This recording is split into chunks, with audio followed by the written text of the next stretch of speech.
For refusing a marriage, she was whipped in public. Until a loner rancher took her without a word, the whip cracked again, and Emma Harris felt the burning slice across her shoulders. She refused to scream. The town square of Dusty Creek was packed with people watching her punishment, their faces a mix of pity and judgment. Her crime was simple enough. She had said no to Mayor Preston's son, turned down his marriage proposal in front of half the town at the spring dance. In Dusty Creek, you did not embarrass the Preston family. 3 days later, the mayor himself had ordered her arrest for disturbing the peace and showing disrespect to a prominent citizen. The sheriff tied her to the whipping post at dawn. Emma's father had died 2 winters ago, leaving her alone with a small house and debts she could barely manage. She had no family to speak for her, no money for a lawyer, and the mayor made sure everyone knew what happened to women who thought themselves too good for his family. The whip came down a 5th time, and Emma bit her lip until she tasted blood. She counted each strike silently, waiting for it to end. From the edge of the crowd, a man sat on a dark horse, watching. Nobody in town knew much about Cole Bennett. He had bought the old Mackey Ranch 6 months ago, paid in cash, and kept to himself. He came to town once a month for supplies, spoke to no one unless necessary, and left before sunset. Some said he was running from something, others whispered he had killed men out west. The truth was simpler and lonelier. Cole had lost everything worth keeping, and solitude was easier than starting over. The whip fell for the 7th time. Cole's jaw tightened. He had seen public punishments before, but this felt different. The woman at the post was young, maybe 25, with dark hair matted with sweat and dirt. She wore a simple dress that hung in tatters now, and she had not made a sound. That kind of strength was rare. The mayor stood on the courthouse steps, watching with satisfaction, his soft hands folded across his fat belly. His son stood beside him, smirking like this was entertainment. When the 10th strike came, Cole made his decision. He nudged his horse forward, moving through the crowd slowly. People stepped aside without being asked. There was something about Cole that made people nervous, a hardness in his eyes that suggested crossing him was a bad idea. He rode right up to the sheriff, who paused with the whip raised for the 11th strike. Cole did not ask permission. He did not explain himself. He simply pulled out a roll of bills from his coat and dropped it at the sheriff's feet. Then he dismounted, walked to the post, and cut Emma's bonds with a knife from his belt. She collapsed forward, and he caught her before she hit the ground. Her back was a mess of blood and torn fabric, but she was conscious. She looked up at him with gray eyes that held more fire than fear. The mayor stepped forward, his face red with anger.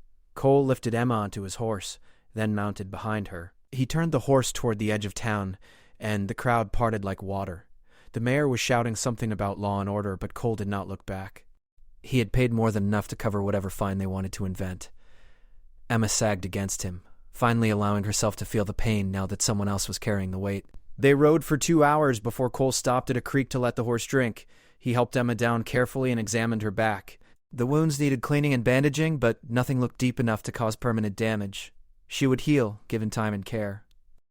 Emma watched him work in silence, trying to understand why a stranger would do this. Cole offered no explanation. He simply tore strips from his spare shirt and soaked them in the creek, then began cleaning the cuts with gentle efficiency. When he finished, he helped her back onto the horse and they continued riding. The sun was high now, and the landscape shifted from brown dirt to rolling grassland. In the distance, Emma could see mountains touching the sky. She had never been this far from Dusty Creek. Everything she knew was behind her now, including the small house and the debts, and the town that had watched her bleed without lifting a finger to help. Cole's ranch appeared as the sun began its descent. It was bigger than Emma expected, with a sturdy house, a barn, corrals, and cattle grazing across the valley. He rode straight to the house and helped her inside. The interior was sparse but clean. There was a fireplace, a table, chairs, a kitchen area, and 2 bedrooms. Cole pointed to one of the bedrooms and told her it was hers now. Then he went outside to tend to his horse, leaving Emma standing in the middle of a stranger's house, trying to process how her life had completely changed in less than 12 hours. She walked to the bedroom and sat carefully on the bed, mindful of her injured back. Through the window she could see Cole unsaddling his horse, his movements practiced and efficient. He had not asked her name. He had not asked anything at all. He had simply taken her away from that whipping post and brought her here, to safety, without explanation or expectation. Emma did not know what to make of him, but she knew one thing with absolute certainty. She owed him her life, and she did not know how she would ever repay that debt. The first week passed in careful silence. Emma's back healed slowly, the cuts forming scabs that itched and pulled when she moved. Cole changed her bandages every morning and evening without comment, his hands steady and impersonal as a doctor's. He cooked simple meals, beans and bacon and bread, and they ate at opposite ends of the table. He never asked about her past, and she never asked about his. The quiet became comfortable in a way Emma had not expected. She began helping with small tasks as soon as she could move without wincing. She washed dishes, swept the floor, mended a tear in one of Cole's shirts. He watched her work but never told her to stop or rest. He seemed to understand she needed to contribute, needed to feel useful rather than rescued. On the 8th day, Emma walked out to the barn where Cole was repairing a fence post. She stood there until he looked up, then asked him directly why he had helped her. Cole set down his hammer and studied her for a long moment. Then he said that he had once watched a man get beaten to death while a crowd did nothing. He had been young and scared and had not intervened. That memory had followed him for 15 years, and when he saw her at that post, he decided he would not stand aside again. It was not about her specifically. It was about being the kind of man who acted when action was needed. Emma absorbed this, understanding that his rescue was less about saving her and more about saving himself from becoming someone he could not respect. She asked what he expected from her now. Cole shrugged and said she could stay as long as she needed, work if she wanted, and leave whenever she chose. He was not looking for a wife or a worker or anything else. He had brought her here because it was the right thing to do, and what happened next was up to her. Emma felt something loosen in her chest at those words. For the first time in her life, someone was offering her real choice without conditions or consequences. The days developed a rhythm. Emma took over the cooking and cleaning, freeing Cole to focus on ranch work. He had 50 head of cattle and was building the herd slowly. The work was hard, and he often came in after dark, exhausted and covered in dust. Emma would have food ready, and they would eat together in comfortable silence.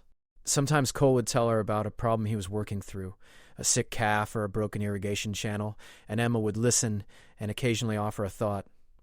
Her ideas were practical and often useful. She had grown up poor and learned to solve problems with limited resources. 3 weeks after arriving at the ranch, Emma rode into the small town of Cedar Ridge with Cole to buy supplies. Cedar Ridge was 30 miles from Dusty Creek, far enough that no one knew her story. The general store owner was friendly, and several people nodded to Cole with cautious respect. Emma noticed how people treated him, keeping a polite distance, not quite afraid but definitely wary. On the ride back, she asked if he minded being seen as dangerous. Cole was quiet for a while, then said people left him alone, which was what he wanted. He had earned his reputation honestly in his younger days, working as a hired gun for ranchers fighting over water rights. He had been good at it, too good, and the violence had eventually sickened him. He had walked away with enough money to buy land and start over, but the past clung to him like smoke. Emma understood that kind of weight. She carried her own past, different but equally heavy. That night a storm rolled across the valley with thunder that shook the windows and rain that hammered the roof. Emma lay in bed listening to the wind howl, and suddenly she was back in Dusty Creek, tied to that post, waiting for the next strike. Her breath came fast and shallow, and she could not stop shaking. She heard footsteps in the hall, and then Cole was at her door, asking if she was all right. Emma managed to say she was fine, but her voice betrayed her. Cole lit a lamp and sat in the chair by the window. He did not try to comfort her or tell her the fear would pass. He simply stayed there, a solid presence in the darkness, until her breathing steadied and the panic receded. Before he left, he told her that nightmares were part of healing, that the mind needed time to process trauma, just like the body needed time to mend wounds. Emma thanked him, and he nodded once before returning to his room. The next morning, Emma made a decision. She found Cole in the barn and told him she wanted to learn to shoot. If she was going to live out here, away from town and law, she needed to protect herself. Cole considered this, then pulled his spare revolver from a shelf and handed it to her. He spent the afternoon teaching her to load, aim, and fire. Emma's hands shook at first, but she forced them steady. The gun was heavy and loud, and the recoil surprised her, but she kept practicing until she could hit a target more often than not. Over the following weeks, Emma became more confident. She learned to ride better, to repair tack, to help with the cattle when Cole needed an extra set of hands. She was not strong enough for the heaviest work, but she was smart and quick to learn. Cole began to rely on her in small ways, asking her opinion on ranch decisions, trusting her to handle tasks without supervision. They were becoming partners in an unspoken way, two damaged people building something functional from the pieces of their broken pasts. One afternoon, a rider appeared on the horizon, moving fast toward the ranch. Cole watched from the porch, his hand resting on his gun. The rider was young, maybe 18, and his horse was lathered with sweat. He pulled up short and gasped that there was trouble in Cedar Ridge. A gang of outlaws had ridden into town and taken over the saloon, holding people hostage and demanding money from the bank. The sheriff was old and outmatched, and someone remembered that Cole Bennett knew how to handle trouble. Cole's expression did not change, but Emma saw the tension in his shoulders. This was exactly the kind of situation he had left behind, the violence and chaos he had sworn off. The young rider pleaded, saying innocent people would die if someone did not help. Cole looked at Emma, and she looked back steadily. She knew what he was thinking. He could ride away, stay uninvolved, protect the peace he had built, or he could be the man he claimed to want to be, the one who acted when action was needed. Emma told him to go. She would handle the ranch while he was gone. Cole studied her face, seeing the strength there, the same strength that had kept her silent at the whipping post. He nodded, went inside to gather weapons, and emerged 5 minutes later armed and ready. He mounted his horse, gave Emma one last look, and rode towards Cedar Ridge at a full gallop. Emma watched until he disappeared from sight, then went to finish the evening chores, trying not to think about what might happen in town. Cole reached Cedar Ridge as the sun touched the horizon. The town was eerily quiet, people hiding in their homes while 3 men stood outside the saloon with rifles. Cole tied his horse 2 streets over and approached on foot, using buildings for cover. He had done this kind of work before, and the old instincts came back easily. He counted 5 men total, 3 outside and likely 2 inside. They were sloppy, drunk on power and probably whiskey, not expecting real resistance. He moved around to the back of the saloon and climbed through a window silently. Inside, 2 men held a dozen townspeople at gunpoint while they waited for the bank manager to open the safe. Cole assessed the situation in seconds, then stepped into the main room with his gun drawn. The first outlaw turned too slowly, and Cole shot the weapon from his hand. The second outlaw was faster, but Cole was faster still, putting a bullet in the man's shoulder before he could fire. Outside, the 3 men heard the shots and rushed inside. Cole had already moved, using the bar for cover. The fight was brief and brutal. Cole wounded 2 more men and killed the 5th when he refused to drop his weapon. The townspeople scattered to safety, and within 10 minutes it was over. The sheriff arrived with deputies, embarrassed but grateful, and began rounding up the wounded outlaws. Cole reloaded his gun, walked out of the saloon, and rode back to the ranch without waiting for thanks. He arrived near midnight to find Emma sitting on the porch with a rifle across her lap. She had heard the distant gunfire and had been waiting, ready to defend the ranch if anyone came looking for trouble. When she saw Cole riding in, unharmed, she set the rifle aside and stood. Cole dismounted and told her it was handled. They went inside together, and Emma heated water for coffee while Cole washed the gunpowder residue from his hands. They sat at the table drinking coffee, and Cole admitted he had been afraid during the fight, not of dying, but of slipping back into the person he used to be, the hired gun who solved problems with violence. Emma said that person had saved innocent lives tonight, that there was a difference between seeking violence and using it when necessary. Cole considered this, then said he was glad to be home. It was the first time he had called the ranch home out loud, and Emma smiled slightly, understanding the significance. The next morning, several townspeople from Cedar Ridge arrived at the ranch with gifts of food and supplies, thanking Cole for his help. He accepted awkwardly, unused to gratitude, and sent them away as quickly as politeness allowed. Emma watched from the porch, amused by his discomfort. After the visitors left, she asked if he regretted helping them. Cole shook his head. He had made the right choice, even if it meant confronting parts of his past he preferred to forget. Life on the ranch continued, but something had shifted between Emma and Cole. They talked more, shared stories from their lives before Dusty Creek and the ranch. Emma told him about growing up poor, watching her mother work herself to death trying to keep their family fed. Cole told her about his brother killed in a range war, the loss that had started him down the path of violence. They discovered they both loved thunderstorms and hated dishonesty and believed that actions mattered more than words. 2 months after Emma arrived, a man rode up to the ranch claiming to be a lawyer from Dusty Creek. He said the mayor wanted to settle the matter of Emma's public whipping, that there had been a misunderstanding, and she was welcome to return home. The charges would be dropped, and the mayor's son wanted to apologize personally. Emma listened to this with a calm expression, then said she had no intention of ever returning to Dusty Creek. This was her home now. The lawyer seemed surprised, but nodded and left. Cole asked if Emma was certain about staying. She looked at him directly and said she had never been more certain of anything. She had spent her whole life in a town that saw her as a problem to be managed, but here she was valued for what she contributed. Here she was free to make her own choices. Cole accepted this without comment, but Emma saw the small smile that crossed his face before he turned back to his work. As autumn approached, Emma and Cole prepared for winter. They repaired the barn roof, stocked supplies, and moved the cattle to lower pastures. The work was constant and exhausting, but Emma found satisfaction in it. She was stronger now, both physically and mentally, and the scars on her back had faded to white lines she rarely thought about. She had become a true partner in running the ranch, and Cole relied on her judgment as much as she relied on his. One evening, as they sat on the porch watching the sunset paint the mountains purple and gold, Emma asked Cole if he ever got lonely. He was quiet for a long time, then said he had been lonely for years, even when surrounded by people. Loneliness was not about being alone. It was about not being seen, not being understood. Emma said she knew exactly what he meant. They sat in comfortable silence, two people who had found something unexpected in each other, not romance necessarily, but connection, understanding, and trust.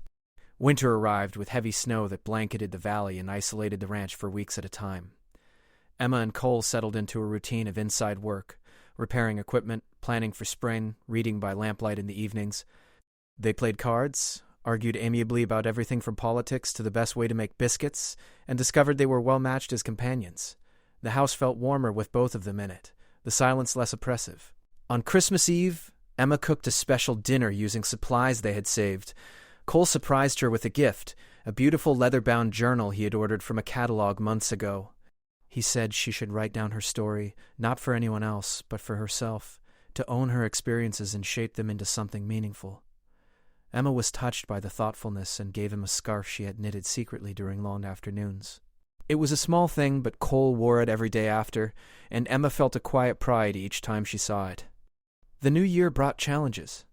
A harsh blizzard killed several cattle, and Cole injured his leg trying to rescue a calf trapped in a frozen creek.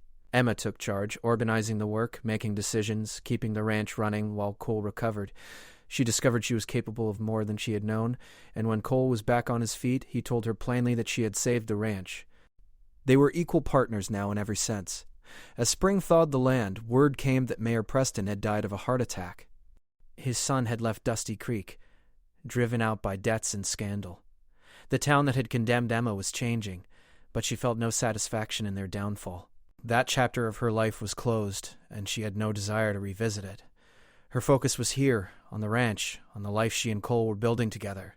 One warm afternoon in May, as they worked together to mend a fence, Emma said something that had been growing in her mind for months.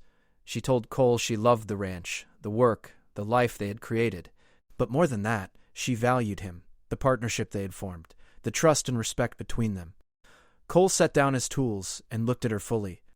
He said he felt the same way, that she had become essential to his life in ways he had not expected or planned for. They stood there in the spring sunshine, two people who had come from pain and isolation and found something better together. Cole asked if she would consider making their partnership permanent, not just as ranch partners, but as husband and wife. Emma smiled and said yes, but only if he understood she would never be owned or controlled. Cole laughed, a rare sound, and said he would never want her any other way.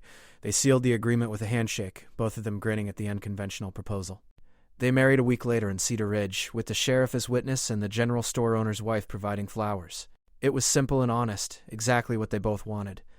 They returned to the ranch as husband and wife, ready to face whatever came next together. The life ahead would not be easy. Ranching never was. But they had proven they could handle hardship, that they were stronger together than apart. That night, sitting on their porch under a sky full of stars, Emma thought about the journey that had brought her here. She had been whipped in public, humiliated and broken, saved by a stranger who asked nothing in return. She had learned to shoot, to work, to value herself beyond what others thought of her, and she had found a partner who saw her clearly and loved what he saw. Cole reached over and took her hand, and Emma squeezed back. They did not need words to understand each other. The silence between them was full of shared experience, mutual respect, and something deeper that did not require naming. They had both been alone for so long, and now they were not. That was enough. That was everything. The ranch prospered over the following years. Emma and Cole expanded their herd, hired seasonal workers, became respected members of the Cedar Ridge community. They faced droughts and harsh winters, cattle rustlers and difficult neighbors, but they faced everything together. Emma never forgot where she came from or what she had survived, but she also never let it define her. She was more than her worst day. She was a rancher, a wife, a woman who had chosen her own path. Cole remained a man of few words, but Emma learned to read the small gestures that showed his love, the way he always made sure she had the comfortable chair by the fire, the way he listened carefully when she spoke, the way he trusted her completely with every aspect of their shared life. He had saved her from that whipping post, but she had saved him too from a life of isolation and regret. On their 5th anniversary, they stood together on the hill overlooking their land, watching the sunset. Emma leaned against Cole, and he wrapped an arm around her shoulders. Neither of them said what they were thinking, but both understood. They had built something real here, something worth protecting. They had created a home where they could be themselves, fully and without apology.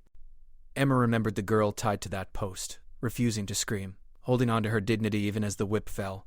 That girl was gone now, transformed into a woman who knew her worth and accepted nothing less than respect. The scars on her back had faded, but they remained, a reminder of where she had been and how far she had traveled. As darkness fell, Emma and Cole walked back to the house together, their steps matched and comfortable. Tomorrow would bring new challenges, new work, new opportunities to prove themselves, but tonight they would rest, secure in the knowledge that, whatever came, they would face it together. The loner rancher and the woman he had saved without a word had found something neither had been looking for. They had found home, partnership, and a love built on respect rather than romance. And that, Emma thought as she settled into bed beside her husband, was worth more than any fairy tale ending. This was real. This was earned. This was theirs.